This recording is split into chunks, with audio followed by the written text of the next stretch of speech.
I don't think that a great coach with a great basketball mind all of a sudden gets bad because he didn't coach Yeah. for a year. It's not like he was out of the No. game or anything. It's the same Zeljko Obradovic in a different context. I mean, you might be. I think that I wouldn't agree with it completely. You're kind of losing instincts. You still have to practice your instincts, your intuition.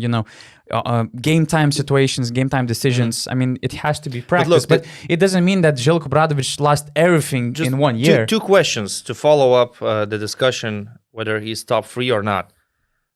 Does he have the respect of the players? It's not The questionable. biggest respect Yeah. of all players probably in Europe. Does Partizan play to their strengths from what they have on the roster? Yeah. I mean, So if he has to play Lazor for 38 minutes, he has to do that. He doesn't have a choice. And it's not like you see Partizan being a team that's out of control.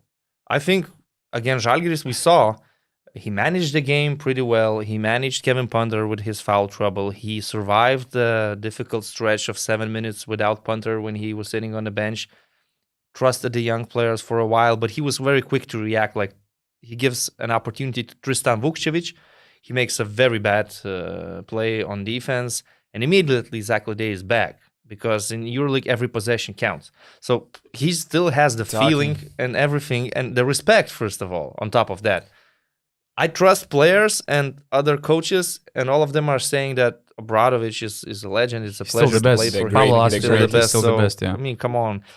It's a silly discussion, in my opinion, and it's a very silly statement if somebody is stating that Zeljko Obradovic is past his best. I mean, his game management is top level, as you said, and just following Partizan, you can see all the new stuff, or let's say trendy stuff that's in basketball. I can give you 2 examples. This post-up play when you are posting up and then you are giving a handoff and you're playing off of that with the big guy. Yeah.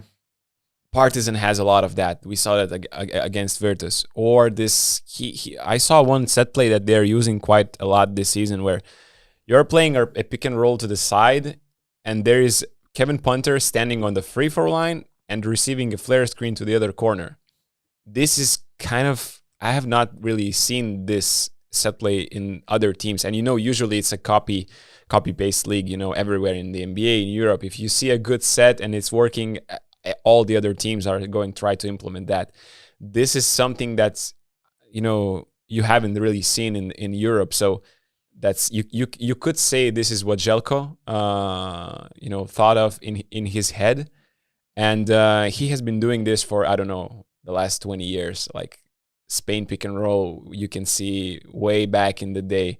A lot of plays that were popular in the last 10 years, Zeljko Obradovic's team were playing way back before. And if you post a play, for example, on Twitter, there's always someone saying, hey, Zeljko Obradovic team on 2002 was already playing that, So he still keeps doing that in 2022.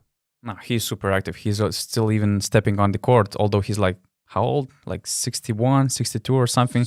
He joins players in the practices. He runs at the game speed, actually running out of screens and helping these players out. You probably all saw this alley-oop pass to Kevin Punter. I mean, his energy is something astonishing, which even surprises the other members of Partizan Club. So yeah, NBA has Greg Popovich. We have Zeljko.